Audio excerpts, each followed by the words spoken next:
Hello friends, data structure सीखने के series में आज हम लोग देखने वाले इंसर्शन सॉर्ट। तो ये बहुत ही सिंपल है और बहुत इंटरेस्टिंग भी। तो यहाँ पे सपोज हमारे पास एक एरे है जिसमें वैल्यूज है हमारे 50, 30, 20, 10, 40। फाइन। जाहिर सी बात है इंडेक्सिंग यहाँ पे होगी हमारी 0 to n-1, मतलब 0 to 4। अब देखिए, इसको समझने के लिए यहाँ पे जो परफेक्ट एग्जाम्पल दिया जाता है वो होता है हमारा प्लेइंग कार्ड्स। यहाँ पे हमें इजीली समझ में आ जाती हैं चीज़ें। तो सपोज यहाँ पे हमारे पास 5 कार्ड्स हैं, 1 2 3 4 5। ए को यहाँ पे 1 मान के चलिए। वैसे ए सबसे बड़ा पत्ता होता है, लेकिन यहाँ पे ए को हम लोग 1 मान के चल रहे हैं। तो ये हमारा एक सॉर्टेड वे में डेटा है। फाइन। लेकिन यदि मैं आपको सारे कार्ड्स को मर्ज करके दूं और आपसे मैं बोलूं कि इसको सॉर्टिंग करो आप, तो आप क्या करोगे? सबसे पहले ऊपर वाला पत्ता आप उठाओगे। फाइन। तो सपोज एक पत्ता आपने उठाया और ये पत्ता आपका निकला 4। तो इस 4 वाले पत्ते को आपने रख दिया 0 वाले इंडेक्स में। फाइन। अब यहां पे मैंने आपसे पूछा कि जो आपने कार्ड निकाला इसको आपको सॉर्ट करना है, असेंडिंग ऑर्डर में आपको लेना है। तो आप बोलोगे कि मेरे पास एक ही कार्ड है तो मैं इसको सॉर्टिंग कैसे कर सकता हूं? तो मैंने बोला आपको कि ठीक है, लेकिन क्या मैं बोल सकता हूं कि जो आपके पास कार्ड है वो सॉर्टेड है? तो आप बोल सकते हो कि चूंकि मेरे पास एक कार्ड है तो इसको मैं सॉर्टेड मान के चल सकता हूं, क्योंकि मेरे पास दूसरा कार्ड नहीं है कंपैरिजन करने के लिए। तो यहां पे जो भी हमारा कंडीशन बना उसके बेस पे फर्स्ट पॉइंट यहां पे क्लियर हो जाता है कि first element is always sorted. ये पहला पॉइंट हो गया इंसर्शन सॉर्ट का। फाइन। अब यहां पे आपने एक दूसरा पत्ता निकाला, तो सपोज ये पत्ता आपका निकला 3। फाइन। इस 3 को आपने यहां पे प्लेस कर दिया। ओके। अब यहां पे आप बोल सकते हो कि मैं इसका कंपैरिजन कर सकता हूं। तो आपने क्या किया? 3 का कंपैरिजन 4 से किया, तो यहां पे आपने पाया कि 3 हमारा 4 से छोटा है। तो आपने 4 को 3 जगह पे ले आया और 3 को यहां पे प्लेस कर दिया। परफेक्ट। अब यहां पे देखिए, अगला पत्ता आपका निकला 5। तो आपने इस 5 को भी यहां पे लाया और 5 को यहां पे आपने प्लेस कर दिया। आपने देखा 5 का कंपैरिजन 4 से, तो जाहिर सी बात है 5 की वैल्यू 4 से बड़ी है। तो आपने यहां पे 5 को एज इट इज ऐसा ही रखा। आपने यहां पे कंपैरिजन 4 से किया, लेकिन कंपैरिजन 3 से नहीं किया। ठीक है। तो हमेशा लास्ट वाले एलिमेंट से किया, उससे पहले वाले एलिमेंट से नहीं किया। पहले वाले एलिमेंट से कब करते? जब 5 की वैल्यू 4 से छोटी होती और फिर उसकी वैल्यू आप कंपेयर करते 3 से। फाइन। उसके लिए ये वाला कंडीशन आ रहा है। यहां पे ए को लाया, ए को यहां पे रखा हमने। ए का कंपैरिजन 5 से, तो 5 को यहां पे ला सकते हैं। फिर ए का कंपैरिजन 4 से, तो 4 को यहां पे ला सकते हैं। फाइन। फिर ए का कंपैरिजन 3 से, तो इसको यहां पे ला सकते हैं, इसको यहां पे ला सकते हैं। All right. लास्ट वाला कंडीशन ले लेते हैं। तो लास्ट वाला कंडीशन यहां से उठाया, लास्ट में रखा। 2 का कंपैरिजन 5 से, तो 5 को बाद में ले गया, 2 को यहां पे ले गया। 4 से कंपेयर किया तो 4 को बाद में ले गया, 2 को इससे पहले ले आया। 3 से कंपैरिजन किया तो 3 को बाद में ले गया और 2 को यहां पे लाया। ए से कंपैरिजन किया तो इसको एज इट इज इसी पोजीशन पे प्लेस कर दिया। फाइन। यहां तक हमें बात समझ में आती है। तो यहां पे जो भी हमने काम किया इसके बेस पे आप क्या बोल सकते हो कि जो फर्स्ट वाली एलिमेंट थी हमारे पास, फर्स्ट वाले वैल्यू का हमने कुछ भी नहीं किया, वो एज इट इज वैसा ही था। लेकिन जैसे हमारा सेकंड वाला एलिमेंट आया उसका कंपेरिजन हमने फर्स्ट से स्टार्ट किया। फिर थर्ड वाला एलिमेंट आया तो उसका कंपेरिजन हमने उससे पहले वाले एलिमेंट से किया। यदि वैल्यू छोटी हुई तभी उसको उसके पहले वाले एलिमेंट से कंपेयर कर रहे थे। तो ये अभी हमारा सिनेरियो बन रहा था। तो इसके बेस पे क्या यहाँ पे जो भी हमने पॉइंट मेंशन किया हुआ है, क्या आप समझ सकते हो? सेकंड पॉइंट क्या है? फर्स्ट हमारा हो चुका था, स्टार्ट फ्रॉम इंडेक्स 1। ठीक है, 1 इंडेक्स से हम लोग स्टार्ट कर रहे हैं। कंपेयर करना है किसके साथ? प्रीवियस वाले एलिमेंट के साथ। फाइन। यदि ग्रेटर हुआ प्रीवियस वाले एलिमेंट के कंपैरिजन में, तो हमें कुछ भी नहीं करना है, इसको लास्ट में ही प्लेस कर देना है। लेकिन यदि छोटी हुई वैल्यू किसी भी स्टेज में, तो इसको सॉर्टेड के साथ वैल्यू फिक्स करनी है जहां पे सॉर्टिंग पॉसिबल है, ठीक है, इंक्रीजिंग ऑर्डर में, वही हमने देखा था। तो यहां पे यदि हम लोग फिर से उसी कंडीशन में जाते हैं जो हम लोग स्टार्टिंग कंडीशन में थे, क्या था, 4 3 5 a 2। तो यहां पे यदि मैं आपको बोलूं कि आप कंपैरिजन कब स्टार्ट किए, तो आपने बोला कि जब मेरी वैल्यू 1 थी। तो यहां पे आप वेरिएबल के टर्म में बोल सकते हो कि जब i की वैल्यू 1 थी, ठीक है। अब यहां पे देखिए, मैं बोल रहा हूं कि मुझे आपके पहले वाले एलिमेंट चाहिए, तो आप क्या बोलोगे कि मेरे पहले वाले एलिमेंट जो है उसकी वैल्यू मेरे से एक कम है। तो यदि आप i बोल रहे हो खुद को, तो क्या मैं बोल सकता हूं कि जो पहले वाली वैल्यू होगी वो i-1 होगी। तो आप बोलोगे कि यस, तो यहां पे i-1 की वैल्यू यहां पे ले आया, फाइन, ओके। लेकिन मैं बोल रहा हूं कि ठीक है यहां पे i-1 होगी, लेकिन इसको मैं एक वेरिएबल नेम देता हूं जो होगा j। इससे पहले j पे हमने i-1 रख दिया, तो आपने बोला ठीक है कोई इशू नहीं। तो यहां पे जो हमारी वैल्यू आई i-1 की जगह पे वो j आ गई, फाइन। फिर मैं आपको ये बोलूं कि मैं अभी j हूं, लेकिन मेरे आगे वाला एलिमेंट जिसमें आप हो, क्या मैं बोल सकता हूं j+1? आप बोलोगे कि यस ऑफकोर्स बोल सकते हो, क्योंकि जब आप i थे तो पहले वाला एलिमेंट i-1, अभी मैं j हूं तो आगे वाला एलिमेंट j+1, ओके। तो यहां पे हमारा सिनेरियो ये आ गया। अब यहां पे मैंने आपको बोला कि आपका काम क्या है, तो आप बोलोगे कि कुछ नहीं, मुझे 1 से इटरेट करवाना है और मुझे 4 तक जाना है, मेरा डेस्टिनेशन यही है। आपने ये बोल दिया। मैंने आपसे पूछा कि आप इटरेट करवाना क्यों चाहते हो, तो आपने बोला कि मुझे कंपैरिजन करने हैं वैल्यू अपने पीछे वाले एलिमेंट के साथ। तो मैंने बोला ठीक है, आप कंपैरिजन छोड़ दो, कंपैरिजन मैं कर लूंगा, आप बस इटरेट हो जाओ।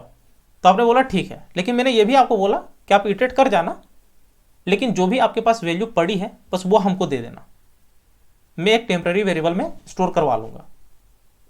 तो आपने बोला ठीक है, मेरे पास जो भी वैल्यू है वो मैं आपको दे दूंगा। तो देखिए, जो आप मुझे वैल्यू दोगे उसको स्टोर करवाना है मुझे टेम्पररी वाले वेरिएबल में। तो यहां पे टेम्पररी वाले वेरिएबल में एरिया ऑफ i स्टोर करवा दिया। जाहिर सी बात है यहां पे होगा area of i, fine. i में यदि 1 तो यहां पे एरिया ऑफ 1 हो जाएगी वैल्यू, फाइन।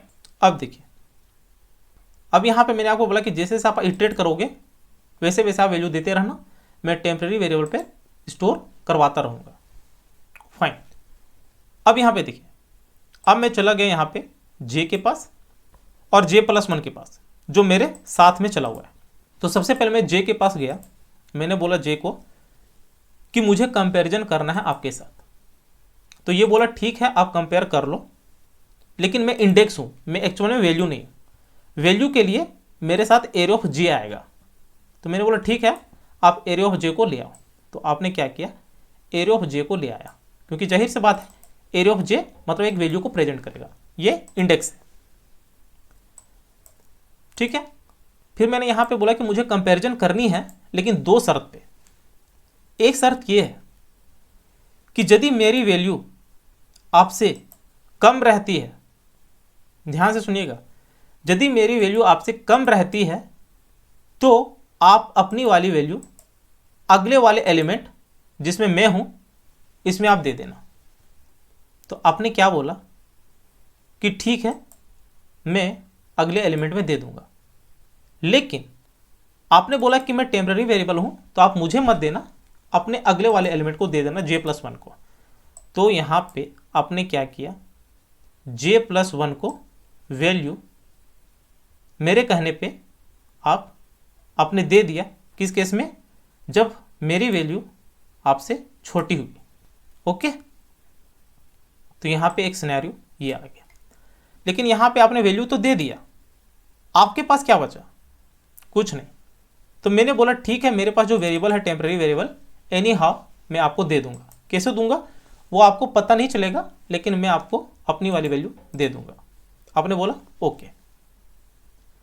दूसरी शर्त यहां पे मैंने आपको बोला कि यदि मेरी वैल्यू आपसे ग्रेटर रहती है तो उस केस में मैं अपनी वैल्यू j+1 को इनडायरेक्टली दे दूंगा, क्योंकि मैं टेम्पररी वेरिएबल हूं, मैं एग्जिस्ट नहीं कर सकता हमेशा।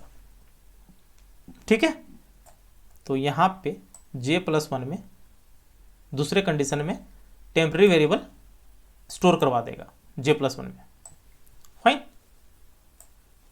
तो अभी तक जो भी हमने यहां पे सीखा यही हमारा कोड बन गया। कैसे बना अब पता चलेगा आपको।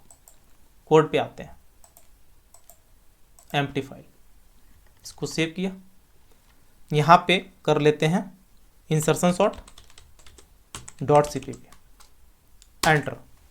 सबसे पहले header files hash include iostream using name space standard main method, तो int main curly bracket enter.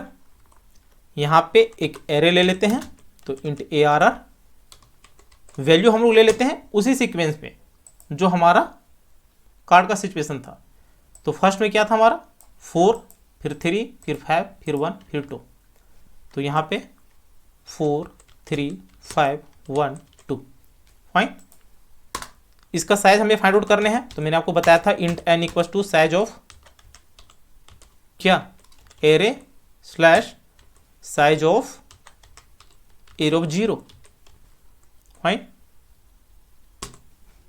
उसके बाद यहां पे हमें क्या करना है, एक मेथड बनाने हैं इंसर्शन सॉर्ट। मैंने आपको बताया था कि सारे काम मेथड के through. Okay, insertion sort call होगी यहां पे। उसके बाद यहां पे पास होगी वैल्यू, एक एरे और दूसरी होगी n। फाइन। यहां पे एरे को लाने के लिए आप ले सकते हो इंट arr, दूसरा वेरिएबल भी आप ले सकते हो, लेकिन हम लोग सेम ही रख रहे हैं, कॉमा दूसरी वैल्यू है यहां पे n। फाइन। यहीं पे हमने इसको बनाया, तो हम लोग डिक्लेयर भी कर लेते हैं। तो इसको यहीं पे डिक्लेयर करने के लिए मैंने आपको बताया था, यहाँ पे जो रिटर्न टाइप है वही यहाँ पे लेते हैं वॉइड। यहाँ पे इंसर्शन, तो वो इंसर्शन ले लिया, और यहाँ पे वैल्यू ले रही है एरे टाइप का, तो एक एरे और एक यहाँ पे इंट। फाइन। अब देखिए यहाँ पे आपने क्या बोला था कि मेरा काम है इटरेशन करवाना, कहाँ तक 4 तक, मतलब जो वैल्यू n है, मतलब एक लेस। तो यहाँ पे जो आप कर रहे थे वही मैं यहाँ पे कर रहा हूँ। इंट i इक्वल टू 1 से स्टार्ट किए थे आप, i लेस देन n तक गए थे, i plus plus curly bracket enter. Fine. उसके बाद यहां पे सिनेरियो क्या बना था, j इक्वल टू i-1 बना था। मैंने बोला था ना यहां पे यदि आपसे एक पहले वाले एलिमेंट मुझे चाहिए तो आप क्या बोले थे कि i-1 कर लो, तो वही यहां पे हमने क्या हुआ था i-1 और उसको यहां पे j पे स्टोर करवा दिया था। तो यहां पे वही कर लेते हैं, इंट वेरिएबल j होगी, जाहिर सी बात है i-1। फाइन। उसके बाद यहां पे हमने क्या किया था, जब मैंने आपसे पूछा था टेम्पररी वेरिएबल, तो आपने बोला था कि ठीक है मैं अपनी वैल्यू आपको दे दूंगा। तो यहां पे टेम्पररी में एरे ऑफ i, तो टेम्पररी वाले वेरिएबल में जो कि इन टाइप का हम लोग लेंगे, इसमें आप क्या कर दोगे, अपनी वाली वैल्यू दे दोगे एरे ऑफ i। फाइन। उसके बाद यहां पे देखिए अगला सिचुएशन क्या बना था, कंपैरिजन का। मैंने आपको बोला था कि कंपैरिजन करवानी है हमको आपसे, तो कंपैरिजन के लिए हमारे पास क्या था, टेम्पररी वेरिएबल। आपके पास क्या था, एरे ऑफ j, यही तो था। तो यहां पे यदि कंपैरिजन के लिए मैं एक लाइन लिखूं, टेम्पररी का कंपैरिजन एरे ऑफ j से, कोई इशू होनी चाहिए नहीं, ये लिख लिया। अगला पॉइंट, जब कंपैरिजन हुई थी तो यहां पे 2 सिनेरियो बन रहा था। वैल्यू यदि आपसे स्मॉल रहती है तो उस केस में आपने क्या किया था, अपनी वाली वैल्यू नेक्स्ट वाले एलिमेंट के साथ ऐड कर दिया था। तो यहां पे ये वाला सिनेरियो बना था, फर्स्ट वाला केस। तो यहां पे आपने क्या किया था, j+1 में जे की वैल्यू स्टोर करवा दिया था। ये किया था आपने, ओके। और एक सिचुएशन और क्या बना था कि यदि वैल्यू ग्रेटर ही रहती है तो यहाँ पे temporary variable array of J plus 1 में ही रहेगा, ठीक है। तो वो भी हम लोग कर लेते हैं, एरे ऑफ जे प्लस 1 में टेम्पररी वाला वेरिएबल ही रहता है, फाइन। अब यहाँ पे मैं थोड़ा सा चेंज करता हूँ, अभी आपको पता चल जाएगा कि हमने क्यों किया हुआ है।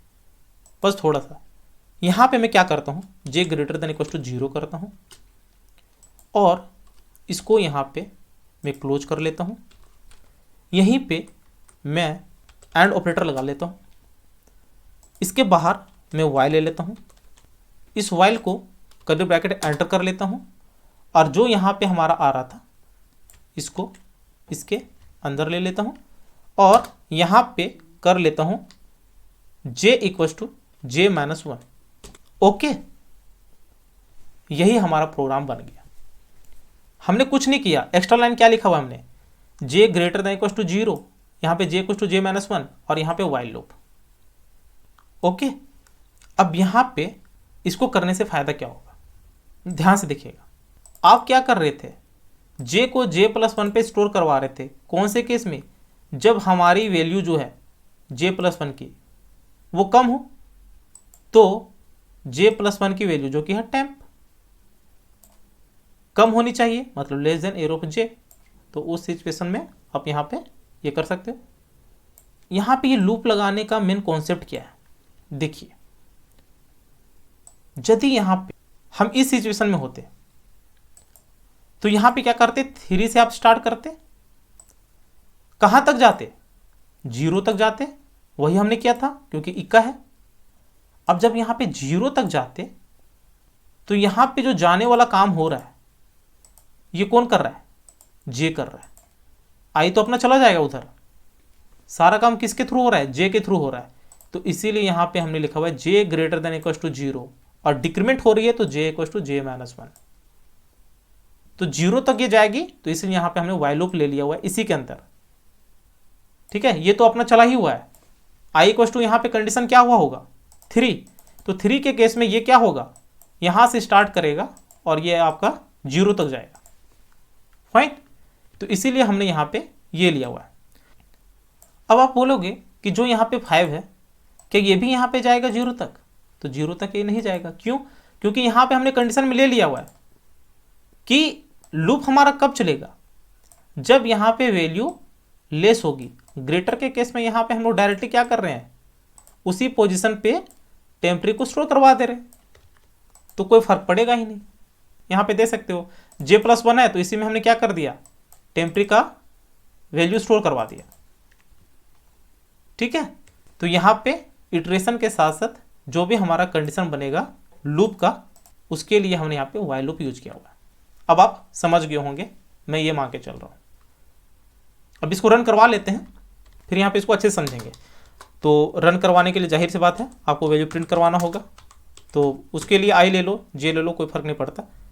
आई less than n, i plus plus curly bracket enter, और यहाँ पे c out area of i, यहाँ पे स्पेस कर सकते हो। तो इसको सेव किया, यहाँ पे ये रह गया, स्क्वायर ब्रैकेट आप ले लेना। यहाँ पे कर लेते हैं बिल्ड एंड रन। तो देख सकते हो यहाँ पे 1 2 3 4 5 हमें मिल चुकी है। अब सपोज यहाँ पे आप कर लेते 30, यहाँ पे कर लेते 50, यहाँ पे कर लेते 10, यहाँ पे कर लेते 20, कोई भी सिनेरियो ले सकते हो, और यहाँ पे कर लेते 40। तो इस केस में भी आपको ये सॉर्ट करके दे देगा। बिल्ड एंड रन, तो देख सकते हो 10 20 30 40 50, फाइन। यहाँ पे आई थिंक आपको सब कुछ समझ में आ गया होगा चीज़ें, लेकिन यहाँ पे 2 कंडीशन सिर्फ लेते हैं, उससे हमको और चीज़ें क्लियर हो जाएंगी, जो भी थोड़ा बहुत हमें डाउट होगा। तो यहाँ पे हम लोग सिर्फ 2 कंडीशन लेंगे। एक जो कंडीशन होगा हमारा वो होगा आई का 1 वाला वैल्यू, जहाँ से हम लोग स्टार्ट कर रहे हैं। तो जब यहाँ पे आई 1 होगी वैल्यू, तो उस केस में जे क्या होगी 0, 1 - 1 0। टेम्परी में एरो 5, तो एरो 5 में क्या होगी यहाँ पे टेम्परी की वैल्यू जो हमारा 1 वाला है, तो 1 के केस में यहाँ पे भी क्या है, इसी को ले लेते हैं 50, तो यहाँ पे 50 फाइन। यहाँ पे कंपैरिजन इसके साथ, तो टेम्परी क्या है 50, कंपैरिजन किसके साथ, पहले वाले एलिमेंट क्या है 30, 50 लेस देन 30, कंडीशन ट्रू या फॉल्स, फॉल्स, तो इसमें नहीं जाएंगे। तो टेम्परेचर का वेरिएबल स्टोर करवा दो J+1, मतलब जो हमारा करंट है, तो यहाँ पे 50 हो गया। J+1 कहने का क्या मतलब हुआ कि यहाँ पे J का वैल्यू I-1, I की वैल्यू 1, तो 1 - 1 0, तो J की वैल्यू 0, लेकिन यहाँ पे 0+1 मतलब एरिया ऑफ 1, तो सेम उसी पोजीशन पे हम लोग 50 रख देते हैं। वही तो हमने देखा था ना कि सेम पोजीशन पे हमें उसको स्टोर करवा देने। अगला कंडीशन देखते हैं, आई की वैल्यू यहाँ पे 2, तो जाहिर सी बात है जे की वैल्यू 1, टेम्परी का वैल्यू 10, जाहिर सी बात है, तो यहाँ पे 10 फाइन। उसके बाद इसमें आते हैं temporary less than arrow of J, temporary की वैल्यू 10, एरो ऑफ जे उसके पहले वाले element 50, 10 less than 50 condition true, तो क्या करो एरो ऑफ J+1 में, मतलब बाद वाले में आप स्टोर करवा दो पहले वाला वैल्यू, तो बाद वाला एलिमेंट यहाँ पे क्या था 10, तो यहाँ पे क्या हो जाएगा 50। अब यहाँ पे देखिए बहुत इंटरेस्टिंग बात, यहाँ पे जब 50 आ गया तो इस केस में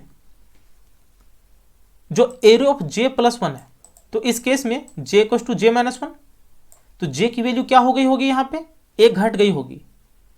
यहाँ पे क्या था 1, तो 1 - 1 0, तो यहाँ पे J की वैल्यू हो जाएगी 0।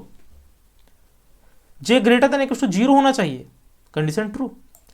टेम्प की वैल्यू लेस होनी चाहिए एरो ऑफ J, यहाँ पे टेम्प अभी क्या आ गया है टेम्पररी वेरिएबल, तो अभी 10 ही है, ठीक है।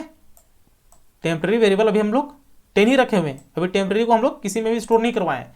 तो 10 का कंपैरिजन किससे होगी, एरो ऑफ J उसके पहले वाले एलिमेंट किसके साथ 30 के साथ, तो यहाँ पे 10 लेस देन 30। तो अब क्या हो जाएगी एरो ऑफ J+1 की वैल्यू, एरो ऑफ J जो कि था हमारा 30, तो यहाँ पे 30 अगला वाला एलिमेंट फाइन। अब उसके पहले वाला एलिमेंट एक तरह से ब्लैंक, यहाँ पे J = J-1 वैल्यू क्या थी 0, अब क्या हो गई -1, मतलब J की वैल्यू -1 हो गई, तो J > 0 कंडीशन फॉल्स, कंडीशन यहाँ पे क्या हो जाएगा -1 हो गया ना J का वैल्यू, तो यहाँ पे हम लोग नहीं जाएंगे। और यहाँ पे क्या किए हुए हैं एरो ऑफ J+1 मतलब -1 + 1 जो कि होगा 0, तो एरो ऑफ 0 में क्या स्टोर करवा दो टेम्पररी वाला वैल्यू जो कि क्या है अभी 10। तो ये दो कंडीशन में हमारा सब कुछ क्लियर हो जाता है, 10 फिर यहाँ पे 30 और स्टार्टिंग में आया था यहाँ पे 50। ओके, तो इस तरह हमारा यहाँ पे लूप चलता है। तो ये हमारा ओवरऑल कॉन्सेप्ट था इंसर्शन सॉर्ट, ठीक है। बस आपको यहाँ पे केयर करना है चीज़ें, यहाँ पे जो मैंने आपको बताया ये बस ये आपको ध्यान में आ गया अच्छे से, तो यहाँ पे आप इजीली कर लोगे। अब यहाँ पे यदि आप सोचोगे कि आई के साथ ही हम लोग सारा काम करें, तो वो पॉसिबल नहीं है, क्योंकि एरे में आपको 2 वेरिएबल लेके चलना पड़ेगा। क्योंकि जब भी आप कंपैरिजन करते हो तो वहां पे एरे का वैल्यू चेंज होते रहता है, तो एक वेरिएबल से आप खेल नहीं सकते हो, आपको 2 वेरिएबल बीच में लाना पड़ेगा, ठीक है। और यहाँ पे एक छोटा सा चीज मैं आपको बता देता हूँ, बेस्ट केस की बात की जाए तो ये हमें ग्राफ देता है लीनियर, ठीक है। ये मैंने आपको बता रखा है स्टार्टिंग वाले वीडियो में कि नंबर ऑफ एलिमेंट्स के साथ यहाँ पे यदि कंपैरिजन हो तो वो हमें लीनियर ग्राफ देगा बेस्ट केस में। कौन से केस में, इंसर्शन केस में, ठीक है। और यहाँ पे वर्स्ट केस में क्या होगा, वर्स्ट केस में हो सकता है कि हमारी वैल्यू डिक्रीजिंग ऑर्डर में हो, तो उसमें सारे एलिमेंट को हमें इंक्रीजिंग ऑर्डर में करना पड़ेगा, तो ये हो जाएगा हमारा वर्स्ट केस, ठीक है। और यहाँ पे ये बेस्ट केस में क्या हो सकता है कि सारे एलिमेंट हमारा हो सकता है लीनियर वे में हो, तो ये हो गया हमारा बेस्ट केस। तो उम्मीद है वीडियो अच्छी लगी होगी, यदि अच्छी लगी होगी तो चैनल को शेयर और सब्सक्राइब जरूर करें, साथ ही बेल आइकन को प्रेस कर लेना ताकि जैसे नया वीडियो अपलोड करूँ उसकी नोटिफिकेशन आपको तुरंत मिल जाए। Thank you, happy learning.